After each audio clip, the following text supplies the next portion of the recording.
Moving into a new house was supposed to be a fresh start.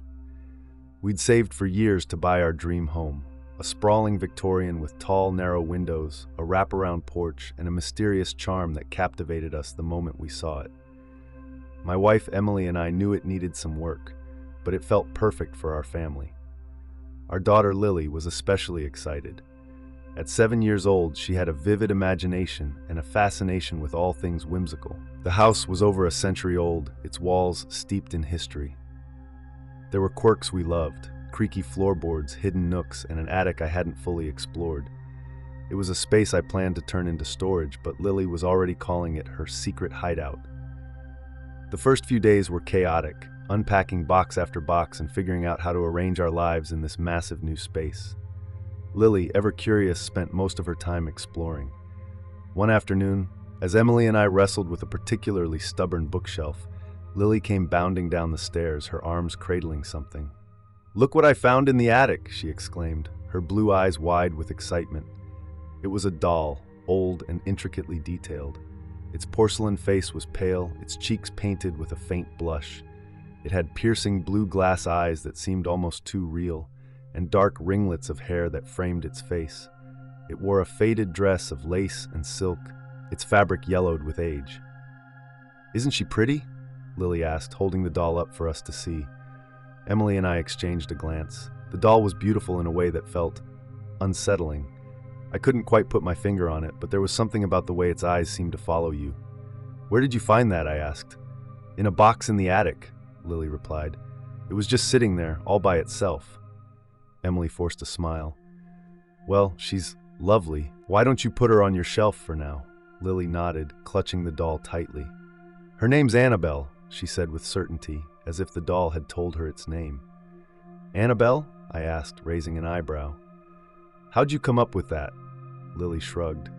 "She just looks like an Annabelle." That night, after we'd tucked Lily into bed, I found myself thinking about the doll. I didn't want to admit it, but it unsettled me. I decided to check the attic, curious about what else might be up there. The space was cold and dusty, filled with cobwebs and the scent of mildew. Most of the boxes contained nothing but old clothes and forgotten trinkets, but the box where Lily had found the doll caught my eye. It was a small wooden crate, the inside lined with faded velvet. Carved into the lid was a name, Annabelle. My chest tightened. I pulled the box closer, searching for clues about its origin. There were scraps of paper inside, old and brittle, written in a language I didn't recognize. One of the pages had a crude drawing of a doll, surrounded by symbols that sent a chill down my spine. Something about the whole thing felt wrong. I decided to put the box back and leave the attic, telling myself it was just my imagination. That night, I woke to the sound of footsteps. They were soft and deliberate, the kind of sound a child might make when sneaking around. I glanced at the clock, 3:14 a.m. Groaning, I rolled out of bed and padded into the hallway. The sound was coming from Lily's room. I pushed her door open gently, peering inside. Lily was sound asleep, her small form curled up beneath her blanket. Annabelle sat on the shelf by the window, bathed in moonlight. I stared at the doll, unease prickling at the back of my neck. I could have sworn its head was tilted at a slightly different angle than it had been earlier. Shaking off the thought, I closed Lily's door and went back to bed. The next morning, things got stranger. Emily was making breakfast when Lily came downstairs, clutching the doll. "Annabelle was talking to me last night," she said matter-of-factly, setting the doll on the kitchen table. Emily and I froze. "What do you mean, sweetheart?" Emily asked, forcing a smile. Lily looked at us like we were silly for asking. "She was telling me about her old family. She said she misses them." My stomach dropped. "Lily, it's just a doll," I said, my voice firmer than I intended. "It can't talk," Lily frowned. "But she did. She told me she likes it here." Emily and I exchanged a worried glance, but we didn't press the issue. Kids had vivid imaginations, I told myself. It didn't mean anything. That night, I couldn't sleep. The house felt different, like it was holding its breath. Around midnight, I got up to check on Lily. When I opened her door, my heart stopped. Annabelle wasn't on the shelf. She was sitting in the middle of the floor, facing the bed. My pulse quickened as I stepped into the room, careful not to wake Lily. I picked up the doll, its glass eyes gleaming in the dim light, and placed it back on the shelf. I stared at it for a long moment, willing it to stay put before leaving the room. I barely made it 2 steps into the hallway when I heard a loud thump behind me. I turned, and my blood ran cold. Annabelle was back on the floor. I didn't sleep that night. I sat in the living room, clutching a flashlight and listening for every creak and groan of the old house.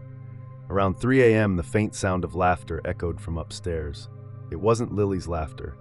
I bolted up the stairs, my heart hammering. Lily's door was wide open, and her bed was empty. The sound of giggles drifted from the attic. "No," I whispered, fear tightening around my chest. I climbed the attic stairs slowly, every step feeling heavier than the last. The door at the top creaked open, revealing the dim, dusty space. Lily was standing in the center of the attic, her back to me, holding Annabelle in her arms. "Lily," I said, my voice shaking, "what are you doing up here?" "She wanted me to bring her back," Lily said without turning around. Her voice was flat, emotionless. "Back where?" "To her home." The shadows in the attic shifted, and the air grew colder.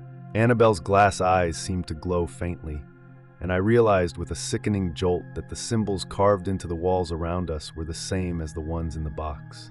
The attic door slammed shut behind me, and the light from my flashlight flickered. Lily turned slowly, but her expression wasn't her own. Her eyes were dark, her face pale, and her lips curled into a smile that didn't belong on a child. "She likes it here," Lily said, her voice layered with something older, deeper. The flashlight died, plunging the attic into darkness. And then, in the pitch black, I heard it. The soft, unmistakable sound of porcelain feet moving across the wooden floor. I reached for Lily, but something cold and small grabbed my wrist. The last thing I saw was Annabelle's face, grinning as the world around me dissolved into whispers and laughter.